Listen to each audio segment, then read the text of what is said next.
35 life tips that will instantly improve your life over 50.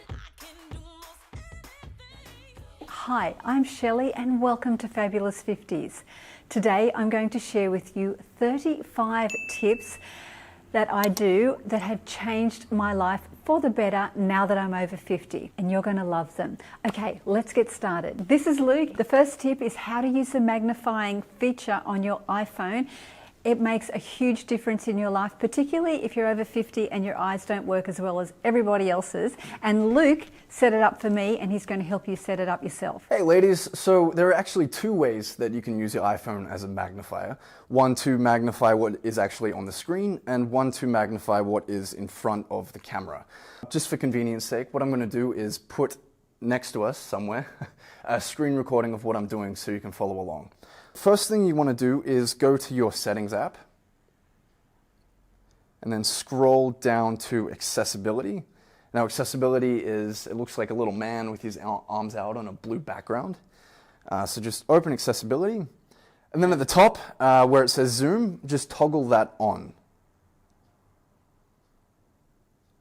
Now once it's toggled on, it should immediately zoom in.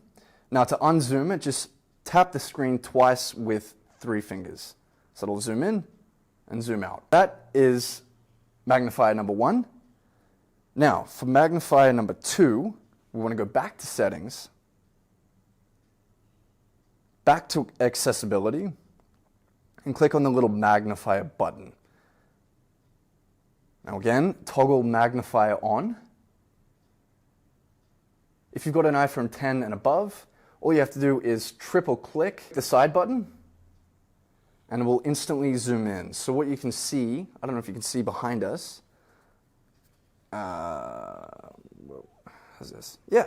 So it zooms in on whatever the camera is facing. If you've got ingredients on the back of packaging, or if you're reading a menu that you can't quite make out the words of, this is an excellent feature that helps you just read it a little bit easier.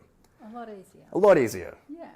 And then again, down the bottom, there's a little slider to magnify in further and magnify further away. So if you zoom in, and you can see distinctly words that you probably couldn't see before. So this is just a really handy feature when you're shopping, when you're out for dinner, and there's no one to read a menu for you, like we have to do constantly for you, which is fine, happy to do it. It's true. Yeah, but it's just a really simple way to make your life a little bit easier, which is what we're all about. Thank you, Luke. No worries, thank you. My next tip is going to change your life. These are reading glasses, and you carry them with you everywhere. And look how thin they are. So all you do is you put them on like this, and all of a sudden you can see everything. And you can carry it. I stick it onto the back of my phone. This is a really ugly phone cover, and I'm just waiting to get a new one. But have a look at this. Super easy. They are life-changing because if you've got your phone and your glasses together, you never, ever, ever cannot read something. So give these a try. And another pair of reading glasses that makes such a difference is these tiny ones here.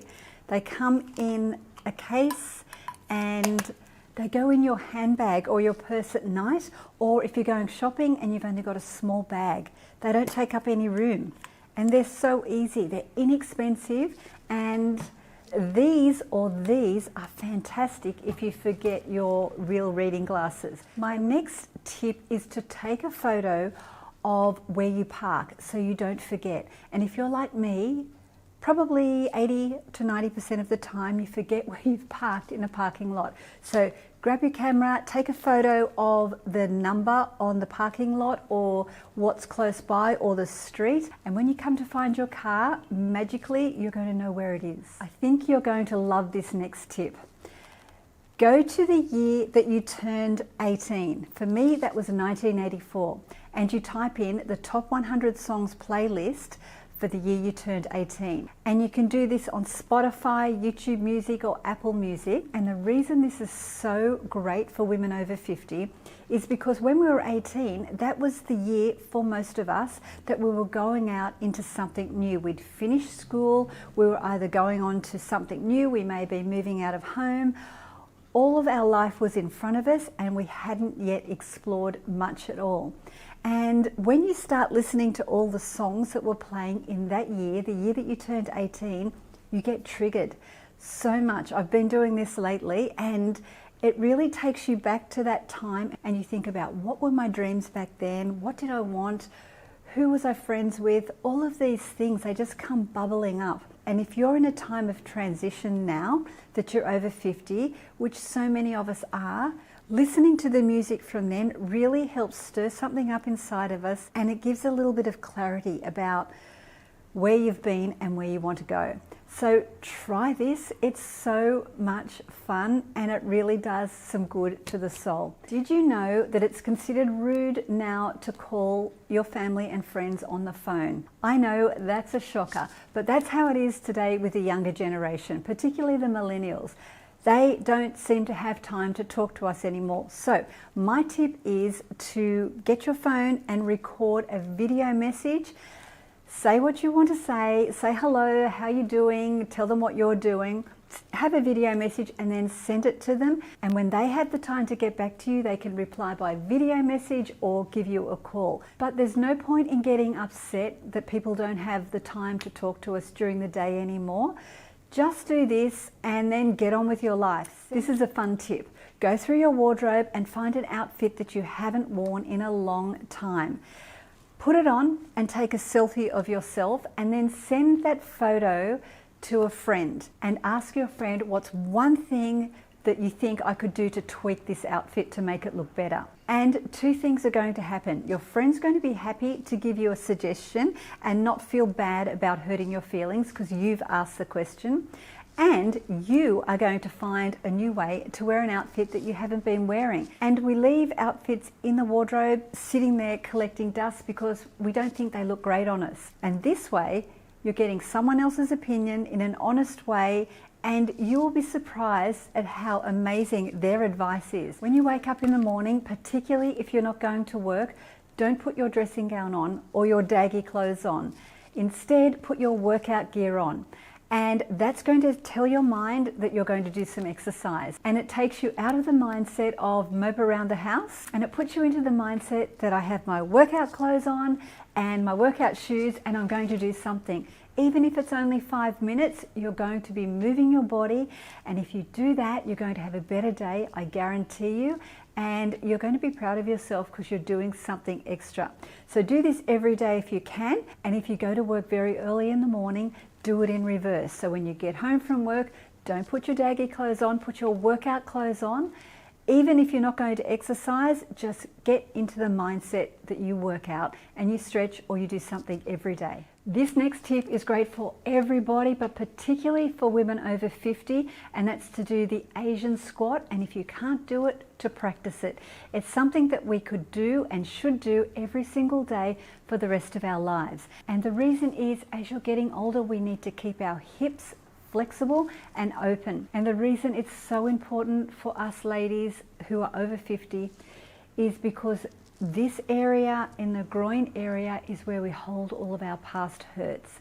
And we've got to release that, because while we're hanging on to it, we're staying stuck. So this exercise is so good and it's so very healing. I'll leave a link below in the description of a video I've done on that, and it's just so good every single day for the rest of your life. Speaking of past hurts, which we all have, and a lot of it comes up around this age, is to buy a book by Louise Hay called You Can Heal Your Life. This book, I have been using this for 20 years and it's all falling apart and I've stuck it together. And what it is a book about the thoughts that we have creating the illnesses within our body. And when you read the book and go through each of the ailments, you'll find that you can't argue with any of these descriptions, because I've looked through all of them for my kids, for myself, for my family, for my friends, and it's always right. And Louise Hay says that if we can heal our mental pain and our anguish and our thoughts, we can heal our bodies. It's so, so helpful. Have a look through everything that is going on with you at the moment. And then this is the thoughts that created it, and this is the remedy. So helpful. One thing I did that made a huge difference to my skin was change to an oil cleanser. And the oil cleanser stopped my skin from feeling so dry. It kind of happened like magic. I was always using a foaming cleanser and my skin felt squeaky clean, but it was always dry. The moment I swapped to an oil cleanser, that all went away. I use Shu Uemura and I love this. This is the Pokemon edition, but you can use coconut oil or an inexpensive oil. Just massage it into your face and it takes off your mascara very gently, and you just wash it off with a face cloth.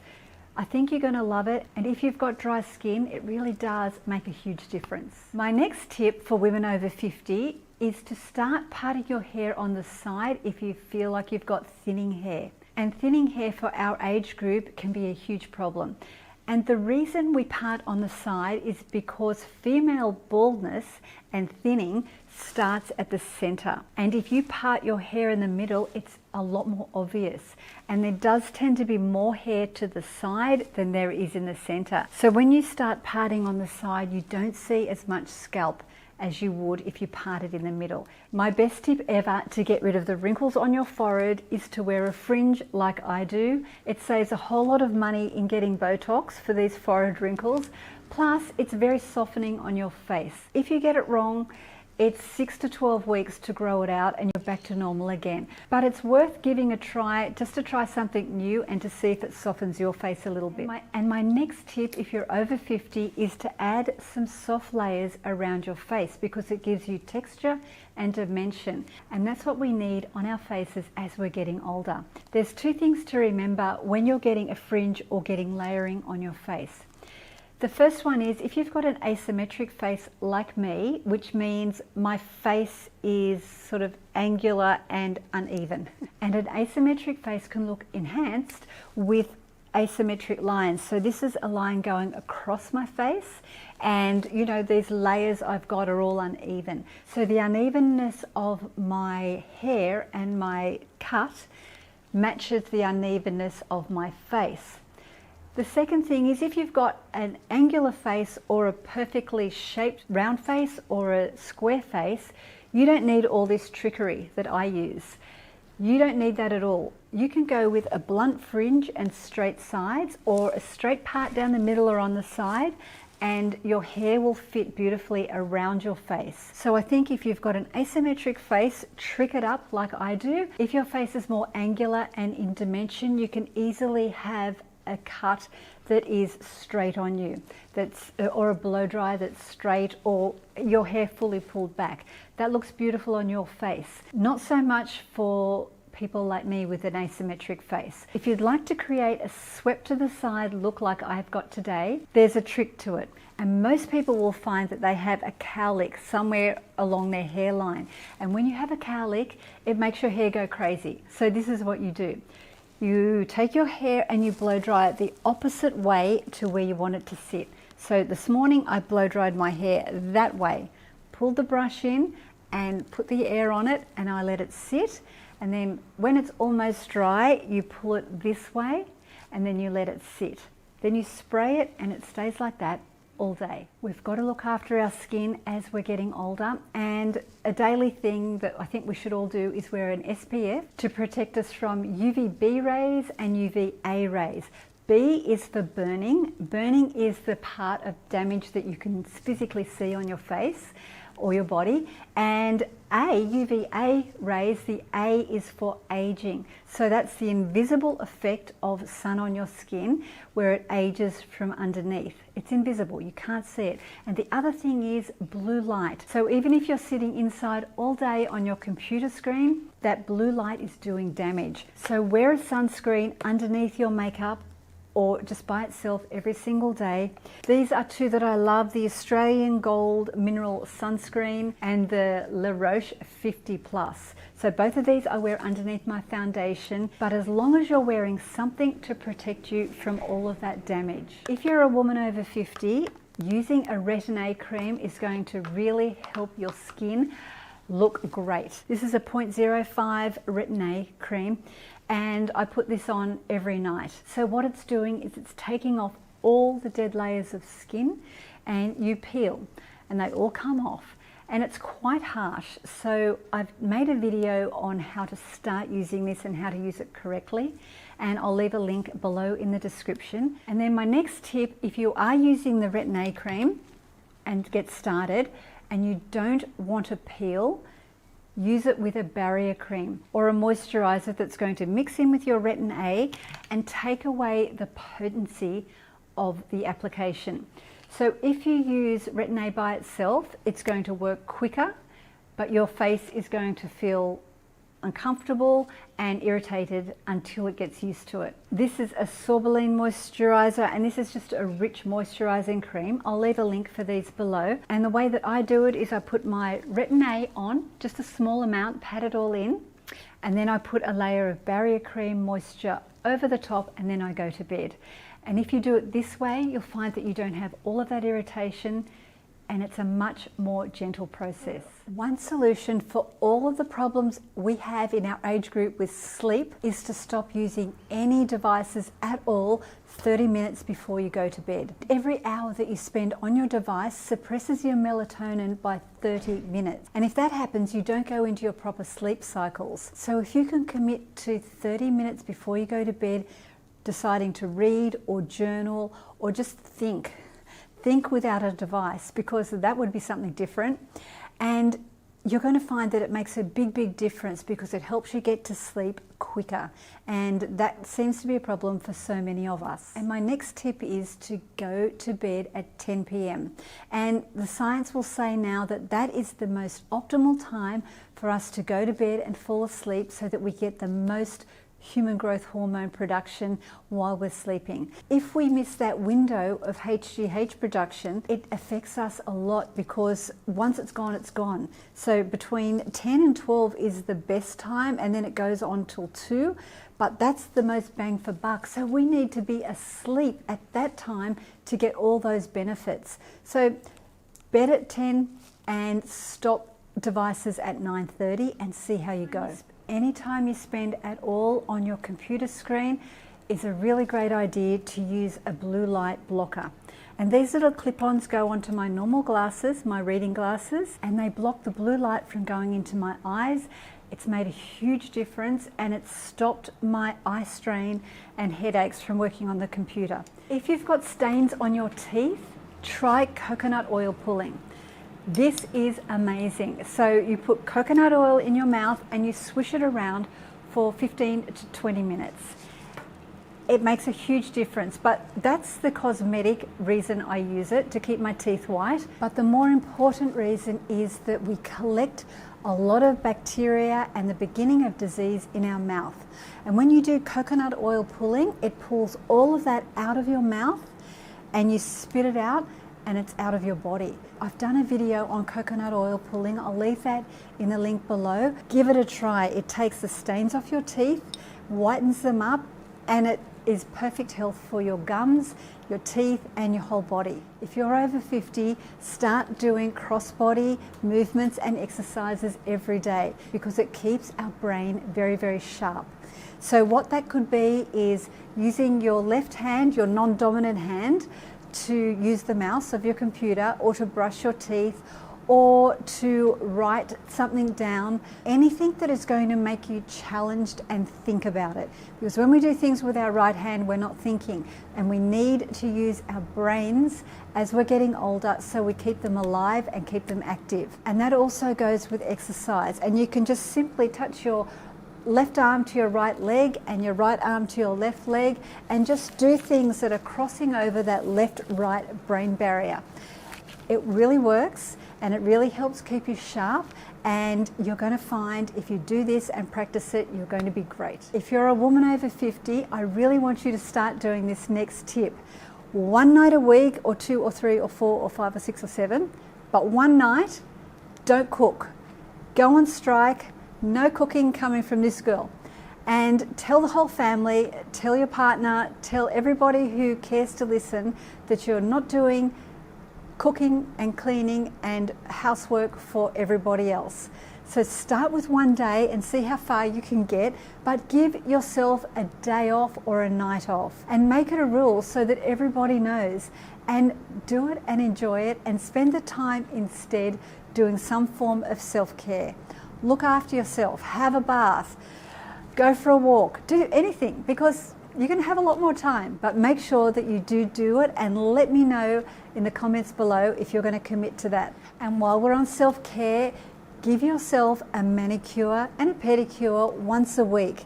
So as we're getting older, our hands are nowhere near as nice as they used to be for most of us. So we have to do a little bit of work to make them look a little bit better. Go out and buy some nail polish and some nail polish remover and a top coat, and just do it for yourself. And your job is just to look after yourself a little bit more than what you're already doing. Another tip to make your hands look a little bit better as you're getting older is to wear a statement ring. It kind of takes off all the attention from your old wrinkly hands and it puts the attention on the ring.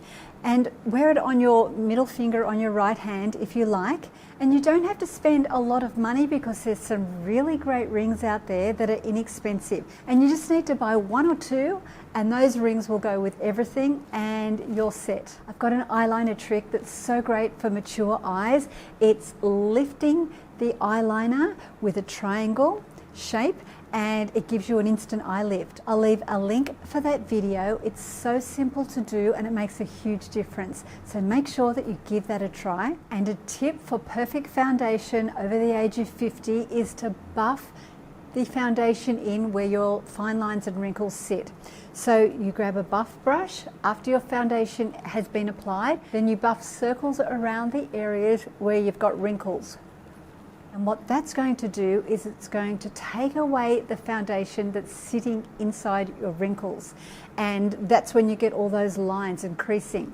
So when you do this, it really helps a lot to make your foundation look a lot more flawless. This one here is the Sigma Flat Kabuki, and this is a really great brush. It's kind of airbrushing all of your wrinkles because you don't want your foundation to sit there on top of your wrinkles.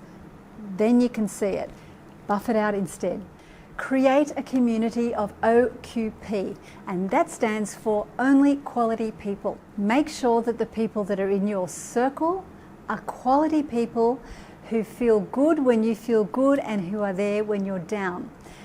Quality people are people that are not constantly complaining about everything, and they're not upset when you do well. So make sure that you assess the people around you, and the ones that are making you feel really bad about yourself, maybe you could gently stop seeing them as much and eventually let that friendship go. And that also goes with things that you watch on TV and on the internet and the news. If something's making you feel bad or someone's making you feel bad, ask yourself, are they quality people, or is that quality content? Is that going in making me feel good, or is it going in and making me feel bad? And then make the decision. OQP. If you can choose to live from your imagination rather than your history, you're going to have a better life for sure.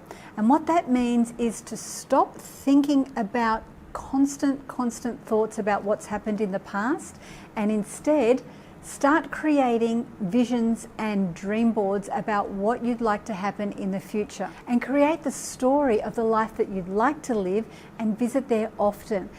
What happens in reverse is we've got the story, we've already got it, of what's happened, and we're always there.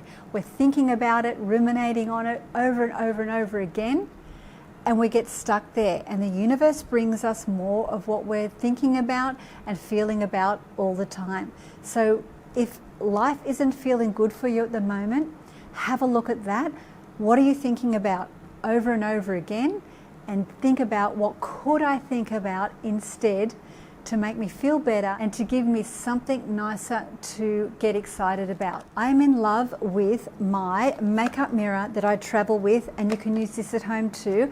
This is great if you have trouble seeing 20/20 vision and you need to put your makeup on. You can see everything in this mirror a little bit too close, but remember, when you're out there in the real world, people don't see you in 10x. But if you're having trouble applying your makeup, or if you wear glasses, These are amazing. You can look right in, see everything. You get very, very scared, but then you take it away and it's all better. Whew, that was a lot of tips. That was 35 tips of things that you can do that will hopefully make your life a little bit easier or a little bit better. And if you've got some tips that you'd like to share with me, please leave it in the comments below. I would love to hear them, and maybe I can do another video with your tips, sharing it with everybody. Please give a thumbs up if you enjoyed this video and share it with your friends. Thank you so much for watching, and have a beautiful day.